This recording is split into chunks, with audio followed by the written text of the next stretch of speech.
como siempre, protocolarmente como corresponde, el agradecimiento a los organizadores de este tan importante evento. Dar las gracias al doctor Fortunato, a Sergio, y siempre nombramos a estas dos personas, pero sabemos que detrás de ellos hay un gran equipo y un gran número de personas que están trabajando, que trabajaron desde la primera jerarquía hasta las últimas, porque si no se trabaja evidentemente con el equipo y con el liderazgo brillante de estas dos personas, el éxito alcanzado hubiese sido imposible. Así que pido un fuerte aplauso primero para ellos.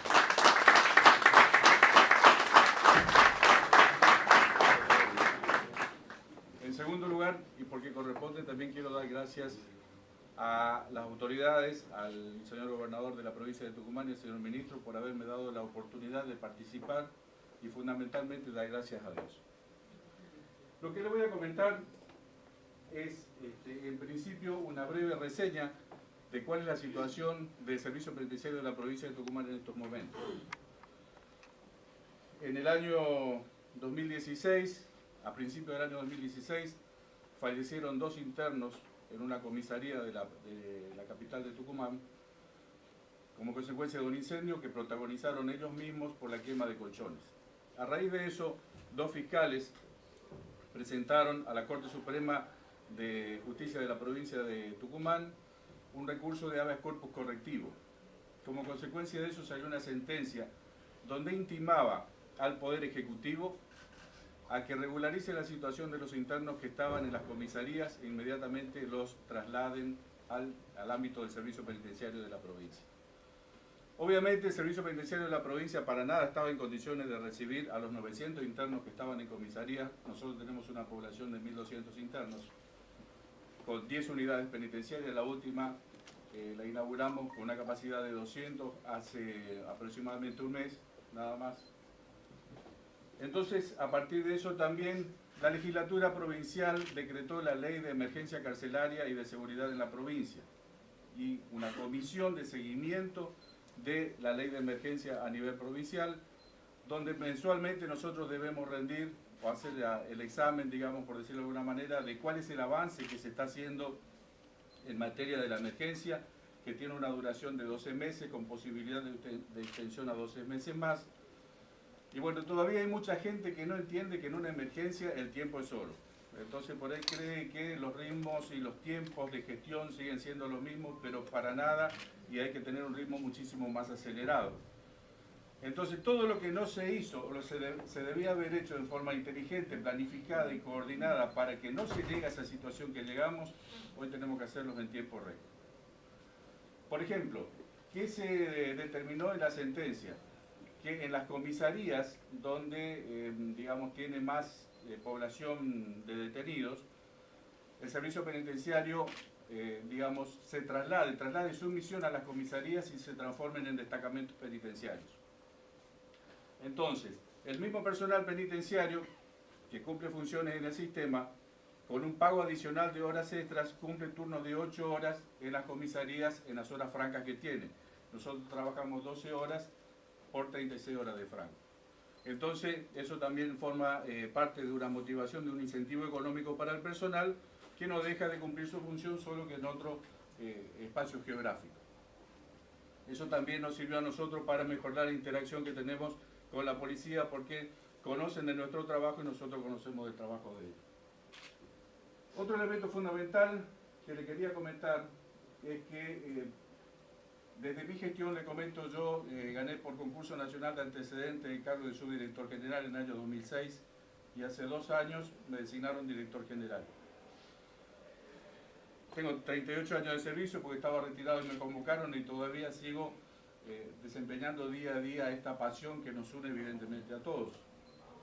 Es entonces que hice un análisis, varios estudios e investigaciones, y una de las cuestiones que he llegado a determinar y que acá quedó constantemente de manifiesto es que nosotros vemos nuestro trabajo generalmente desde los muros de las prisiones para adentro.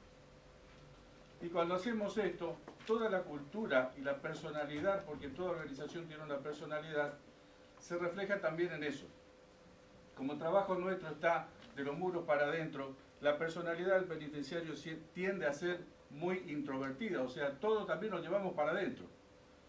Entonces, en esa manifestación de interacción social, nosotros nos mostramos y la sociedad nos ve siempre como menos. La famosa imagen del chico golpeado. Entonces, estoy convencido de que tenemos que trabajar fuertemente en esa, digamos, inversión de imagen social que tenemos para que la sociedad pueda interactuar con nosotros, nos conozca la bella misión que tenemos y de esa manera podamos ser también, digamos, más respetados tanto por la sociedad como por la prensa y toda la sociedad en general. Pero somos nosotros los que tenemos que abrirnos, los que tenemos que mostrar lo que hacemos abiertamente y bueno, para recibir ese reconocimiento. Eso también implica, obviamente, que nosotros tenemos que hacer bien los deberes. Porque muchas veces no queremos mostrar porque generalmente tiramos la basura debajo de la alfombra. Entonces eso nos va a nosotros a exigir a ser más profesionales de las cuestiones que hacemos. Le voy a pedir un vasito de agua, por favor. En ese sentido, yo he elaborado un plan que se denomina transparentar las murallas de las cárceles, los muros de las cárceles. ¿Esto qué quiere decir? Hay el concepto de Hoffman de instituciones cerradas, donde incluso hay sociólogos que dicen que las sociedades, las organizaciones cerradas están destinadas al fracaso. Las cárceles, los sistemas carcelarios generalmente son consideradas instituciones cerradas, pero no específicamente por el régimen, sino por la cultura organizacional que tienen. Entonces la idea mía fue eso, abrirnos a la sociedad y empezar a trabajar con las universidades, con los colegios, con las entidades de organización médica, las ONG. He traído también, por ejemplo, a los colegios secundarios, a las universidades, a la cárcel, para que conozcan el trabajo que estamos haciendo. Y así es que, juntamente con la Universidad Nacional de Tucumán, hicimos dos trabajos que yo lo considero muy importantes, y tal vez en la filmina que les voy a pasar, por eso yo no voy a hablar específicamente, gracias.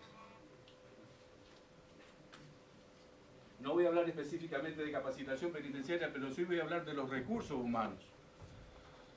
Se habló del estrés, se habló de la ansiedad, se habló de cómo podemos hacer. Yo les voy a demostrar en esta filmina el trabajo que hicimos con la Universidad Nacional de Tucumán, que nació en el año 2015, con la presentación de un proyecto por parte del voluntariado universitario al Ministerio de Educación de Nación, un proyecto que se llama Cárceles Menos Cárceles, pero en este caso enfocado pura y exclusivamente al personal penitenciario.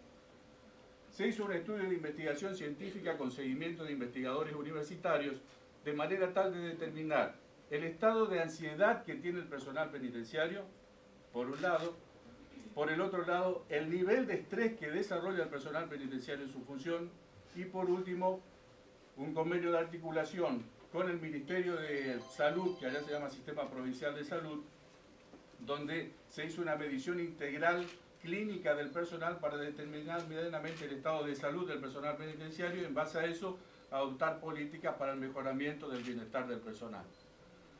Les comento, y escuchaba yo la exposición de los profesores de educación física, y realmente dicen que no hay envidia sana, pero sí, yo les tengo envidia. Hay envidia, pero yo les tengo envidia sana a ustedes, por el desarrollo profesional que tienen y cómo lo están encarando de manera extremadamente brillante con el personal penitenciario. Yo no tengo esos recursos, por lo tanto, tengo que, como se dice vulgarmente, chapar mano a lo que hay. Entonces, bueno, me fui al Ministerio de Salud, me fui a la universidad. Y ellos gustosamente, eso es otra cosa que también quiero resaltar, todo el mundo está, nosotros creemos que no nos van a escuchar, que no nos van a entender, pero tienen, digamos, la intención de colaborar y de conocer, porque hay mucho tabú también dentro de las cárceles, entonces de conocer qué pasa adentro. Me decía la gente del Ministerio de Salud cuando vinieron a hacer el estudio, me dice, usted me dice, es medio raro, dice, porque no todos quieren que nosotros entremos y veamos e investiguemos al personal. Le digo, yo no tengo nada que esconder. Que somos gordos, somos todos gordos, que estamos obesos, es cierto. Entonces la sociedad nos ve, no nos podemos negar a nosotros mismos. Bueno, salimos que varios estamos gorditos y gorditas, ¿no? Así que bueno. Así que voy a comenzar con el desarrollo, por favor. Bueno, esta es la presentación de las autoridades nuestras. Por favor, adelante. De esto se trata el proyecto. El proyecto Cárceles Menos Cárceles, voluntariado universitario con participación de 15 alumnos 4 docentes e investigadores, con un costo de 31.734 pesos, con un tiempo de desarrollo del proyecto de 12 meses y en el complejo penitenciario de Villa Urquiza. ¿Qué estudio se realizó? El estudio es de niveles de ansiedad en los agentes penitenciarios. Veo que muchas veces nosotros hablamos de la ansiedad y hablamos del estrés, pero yo puntualmente quise hacer un estudio que refleje la realidad científica del personal penitenciario de la provincia de Tucumán. Entonces no hablamos así de oído, sino que realmente tocamos. Esta es la gente que participó, como verán, por favor, la Facultad de Medicina, la Facultad de Bioquímica y Farmacia. Adelante. Esta es una breve introducción donde nos cuenta, a nosotros no, bueno, pero para ellos, para que puedan entender, que es un trabajo muy particular, que no es semejante al resto, es un clima laboral bien específico, con las características siguientes: la representación social negativa acerca de la figura del agente penitenciario, desempeño laboral en un ámbito tenso, con significativos niveles de estrés, posibilidad de permanente agresión, bueno, esto no lo voy a contar a ustedes, falta de políticas activas por parte de las autoridades competentes. Esto es lo que yo quiero resaltar. Mientras que todo está bien, las autoridades políticas no miran para otro lado. Cuando ocurre algún inconveniente, responsabilizan al servicio penitenciario. Pero ¿saben qué es lo que yo les digo? Los penitenciarios sabemos hacer nuestro trabajo, y bien que lo sabemos hacer. Pero si no nos dan los recursos, recursos humanos, recursos económicos, recursos legales, de infraestructura, no podemos cumplir con la misión que se nos exige legalmente. Así que bueno, esa es la otra parte que les quería mostrar. Una introducción: el estado de ansiedad es la respuesta emocional involuntaria o propensión transitoria que posee un individuo frente a estímulos externos interpretados como riesgo. Acá van a ver que los estudiantes de la universidad expusieron al personal penitenciario en un momento determinado, como verán ahí, es voluntario, a determinada presión de estrés, y las mediciones se hicieron antes y después de la prueba.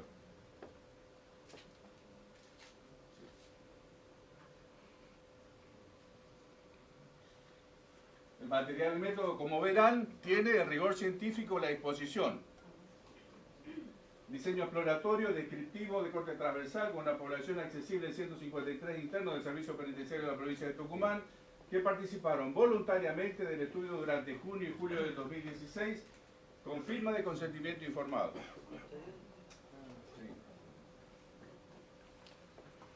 Sí. Se utilizó un cuestionario de estado de ansiedad propuesto por Tapia, que es un estudioso español que elaboró un cuestionario, de manera de que se pueda, a través del cuestionario, ¿no es cierto?, interpretar lo que dice ahí.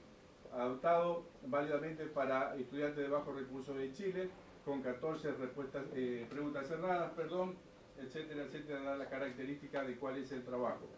También se analizaron aspectos positivos y negativos. Y por último, como es un estudio estadístico, el cálculo alfa de Cronbach, que es, digamos, un análisis para determinar la fiabilidad que tiene el estudio que se hizo en forma numérica. Es el cuestionario, básicamente, se sacó de lo que hizo Tapia, pero se le agregó este último punto que dice: en el último mes ha podido dormir las horas necesarias. Después ya van a ver por qué. Adelante.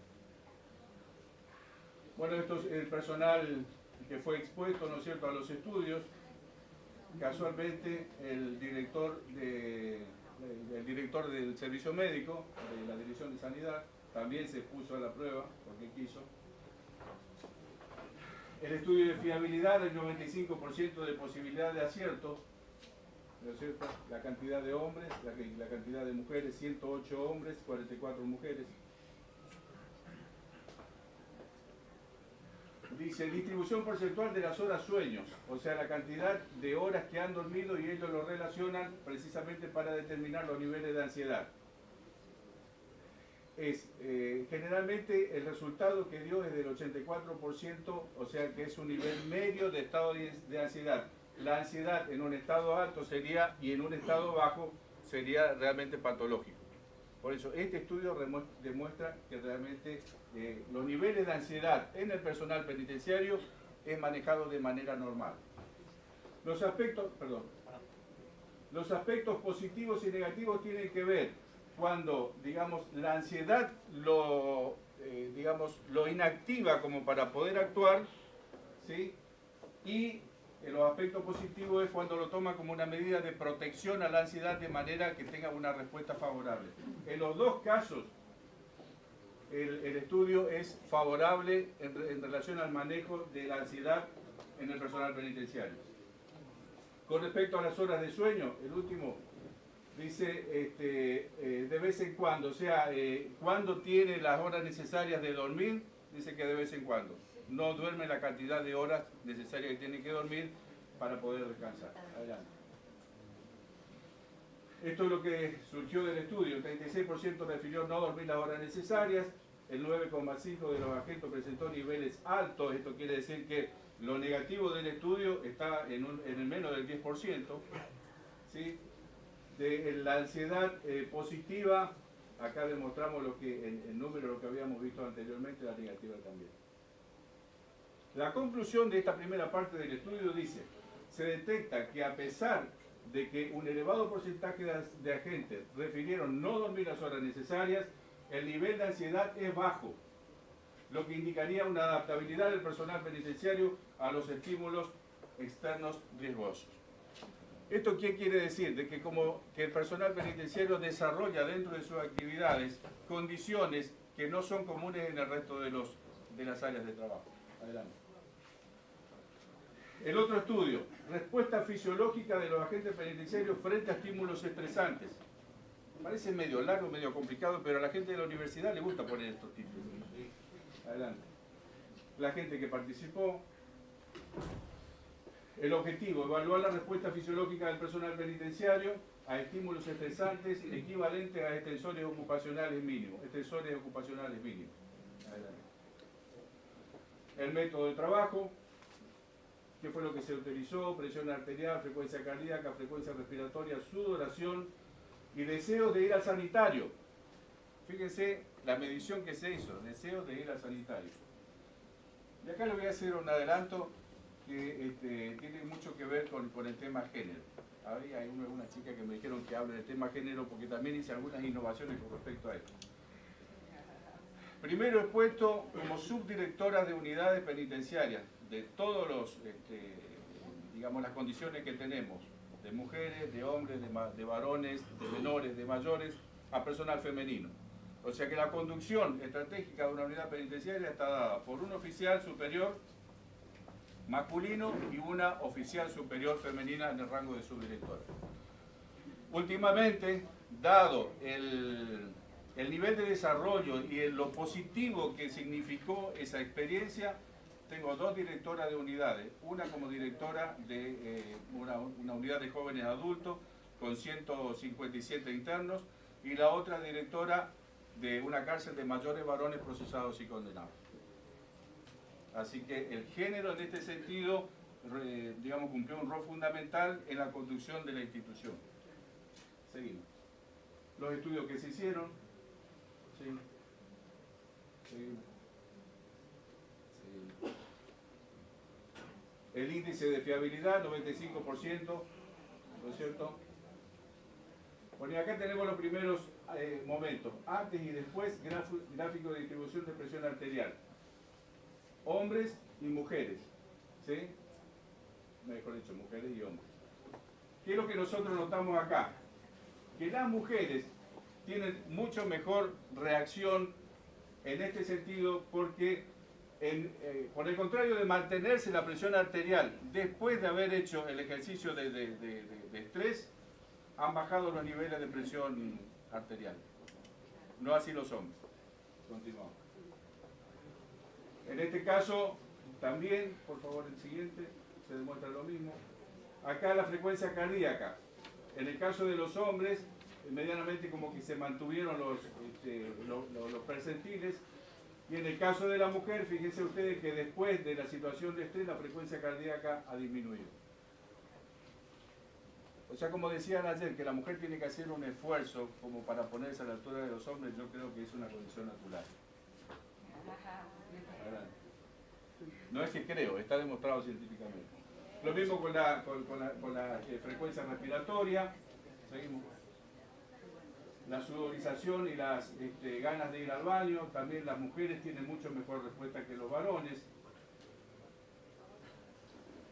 Este es uno de las encuestas que se hicieron para determinar qué le faltaría al personal como para llegar a sentirse de manera óptima, ¿no es cierto?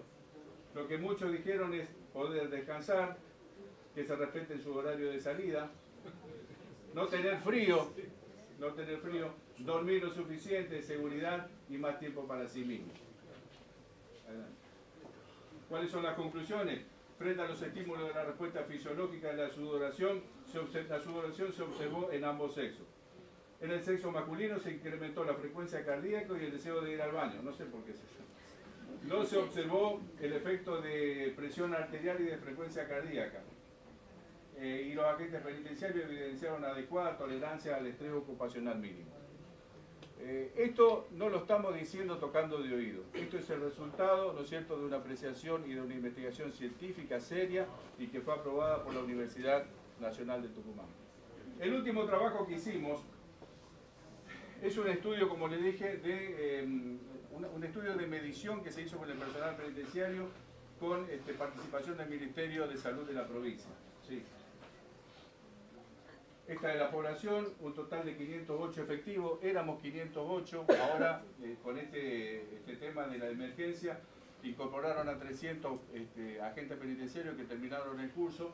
Y otro dato fundamental que les quiero decir, en el año 2006 recién la provincia de Tucumán creó la escuela penitenciaria, esto sí tiene que ver con formación, la escuela del servicio penitenciario, formación de oficiales, con una currícula con tecnicatura superior en seguridad con especialización en contexto de encierro, y ya tengo 5 promociones que egresaron de esa escuela.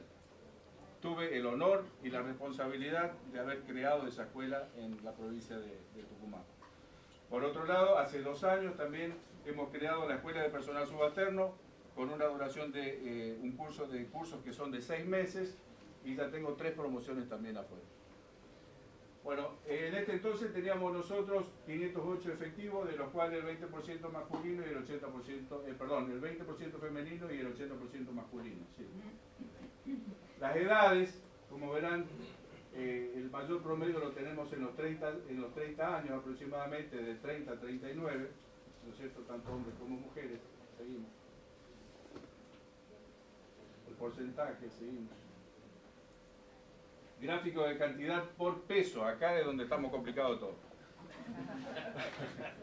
Tenemos un promedio entre 80 y 90 kilos, ¿no es cierto?, 114 y 110 en los hombres, sí.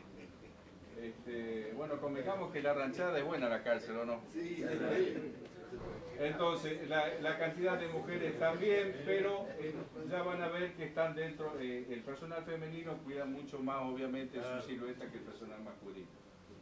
Adelante. Aparte parece que hacen a propósito, como no cocinan más rico para nosotros. Seguimos. Acá hay un índice, el índice de masa corporal, que los estudios anteriores nos permiten nosotros hacer este tipo de estimaciones, ¿no es cierto? Saben ustedes que hay una relación aproximadamente entre 20 y 25, el índice de masa muscular, bueno, los profesores saben mucho mejor de esto que uno, sería lo ideal, ¿no es cierto? Bueno, acá hay casos donde, como vemos acá, el índice de masa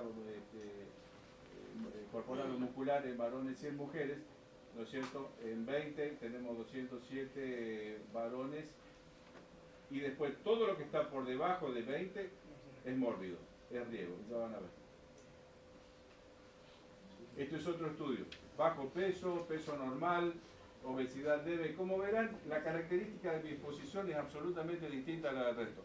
Pero creí necesario, ¿no es cierto?, hacerlo ver porque es un estudio científico y tiene rigor científico. Y muy pocas veces se hace.